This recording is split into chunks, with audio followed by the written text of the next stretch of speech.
I think there's definitely going to be some lessons learned from this accident. We've been working very closely with Bering Air. This obviously was a devastating accident. Tonight at 6 on Alaska's news source, the NTSB releases thousands of pages in a factual report following last year's fatal Bering Air plane crash. We recap the information now available to the public as families of the victims file suit. Plus, the State of the Judiciary speech wraps up. See what came from the gathering in Juneau, including the request for a new judge in Palmer. And analyzing what many people describe as a fishery crisis. We go in depth to see why Yukon king salmon numbers have been on a steady decline. And two major storms are impacting Alaska, one on the way out and one on the way in. I'll have the timeline and impacts coming up. You're watching Alaska's news source. Well, good evening. We begin tonight with new developments stemming from the deadly Bering Air flight crash near Nome. It was a little more than a year ago. The Flight 445 crash killed 9 passengers and the pilot traveling on a regional flight from Unalakleet to Nome. Today, the NTSB released more than 3,000 pages of new information that gives us a better idea of what happened that day. Bering Air 445 Anchorage Center, radar contact lost. For the first time, we were hearing some of the final moments air traffic control tried to reach Bering Flight 445. Can you try to raise Bering Air 445? They just dropped off our radar at a high rate of descent.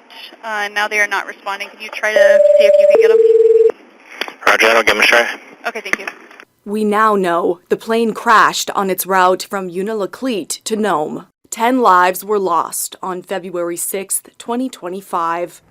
Here at Nome, we got both runways closed. This audio, part of 78 files, thousands of documents the National Transportation Safety Board released Wednesday. We do our job, but obviously this one hit pretty close to home for everybody. So More than 1 year later, the NTSB's Clint Johnson says many questions about why the crash happened still remain. As he says, agency staff continue working to determine probable cause of that crash. These public documents have data, photos, and information about weather conditions and what the airport in Nome looked like that day. Johnson says all this doesn't mean they've come to a final conclusion. but this gives the chance for the public, the family members, the operator, basically the general public, to review exactly all the work that goes into an NTSB investigation, but most importantly, the tragic circumstances that led up to this tragic accident. This release comes just days after the families of 4 victims filed 3 separate lawsuits in the Alaska Superior Court in Nome,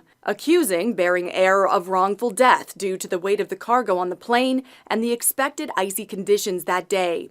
This was a preventable accident. Attorney Robert Stone represents 2 of the victims' families, Cameron Hartvigsen and Danelle Erickson. When it works out and you land, the pilot and the company is a hero for flying in bad weather overweight. When it doesn't work out well, you suffer a loss like this to many, many families.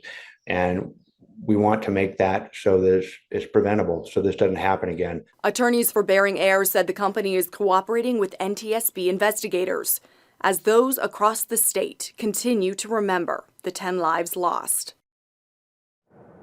Last year, the NTSB's preliminary report showed the plane was overweight for the weather conditions that day. Johnson says a final report is expected in early summer.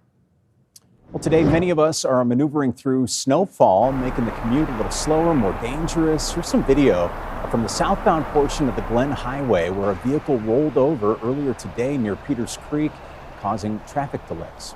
The snowflakes were huge over Anchorage today and coming down fast as well. All right, we're going to see more. Melissa Fry, what are you thinking?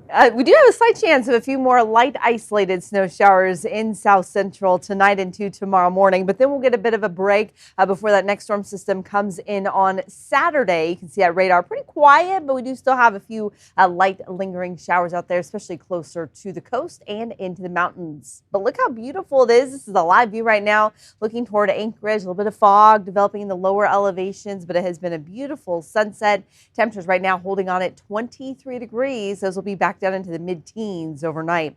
And we are still seeing blowing snow and concerns for poor visibility along the western side of the state from high winds and additional heavy snow still moving in from the Yukon Delta into the Bering Strait region. Blowing snow and dangerously cold wind chill values for the slope and southeast. That's where the next storm is headed. High wind warnings and watches in effect for most of the area. You need to be prepared for gusts of 45 to 60 miles per hour tomorrow. And further north, Haines and Skagway, even in the lower elevations, seeing heavy snow moving in. Temperatures in the upper 20s in Anchorage, 5 in Fairbanks. We'll see that heavy rain in Juneau. A few snowflakes possible there. Bethel seeing some morning snow with highs in the mid-20s. And I'll have a look at that full state forecast here in a few minutes. Live shot was gorgeous. Thank you very much, Melissa. Alaska's Chief Justice wants a new judge in Palmer, but the position has a hefty price tag and the state's wallet already stretched.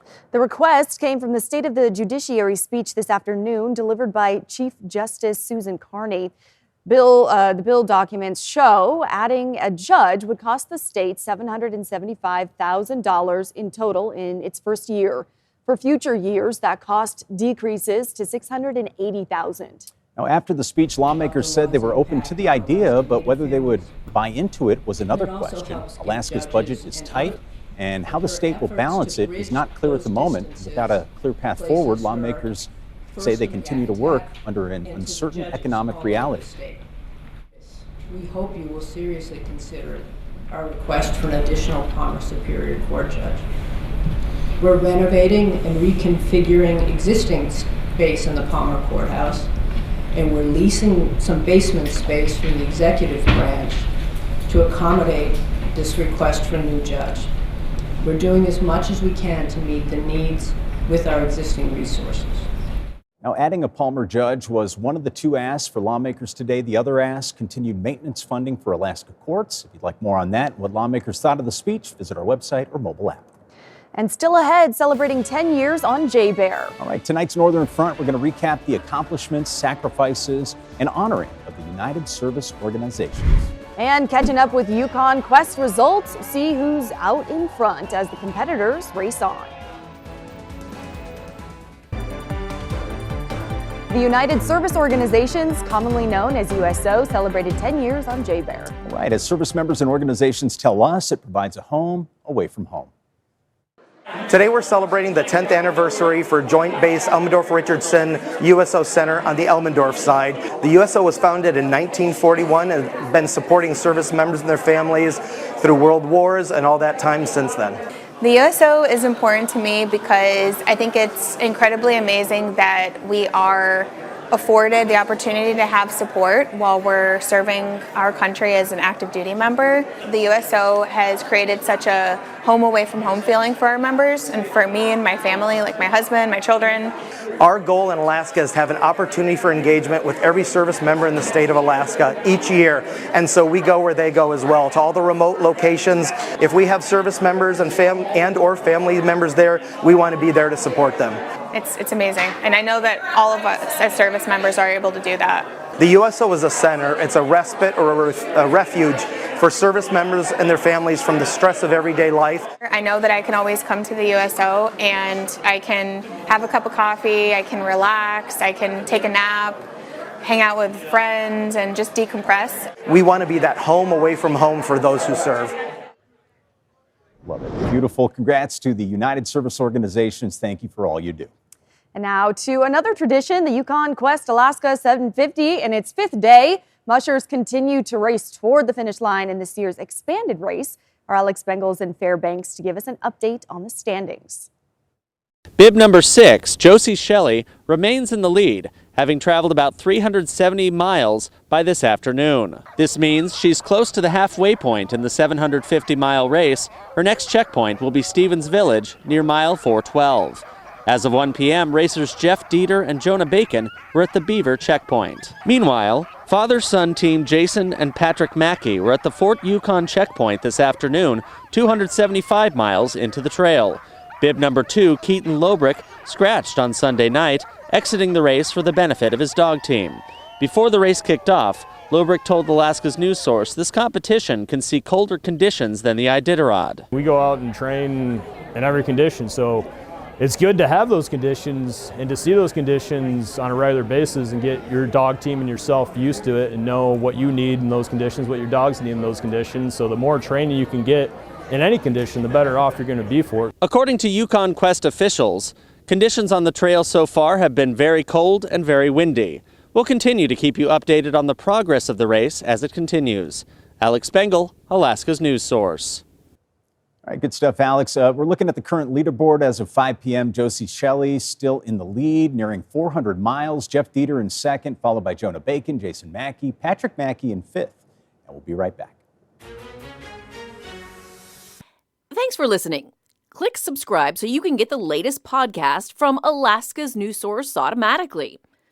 And stay up to date with breaking news and in-depth reporting available for free 24/7 with the Alaska's news source app.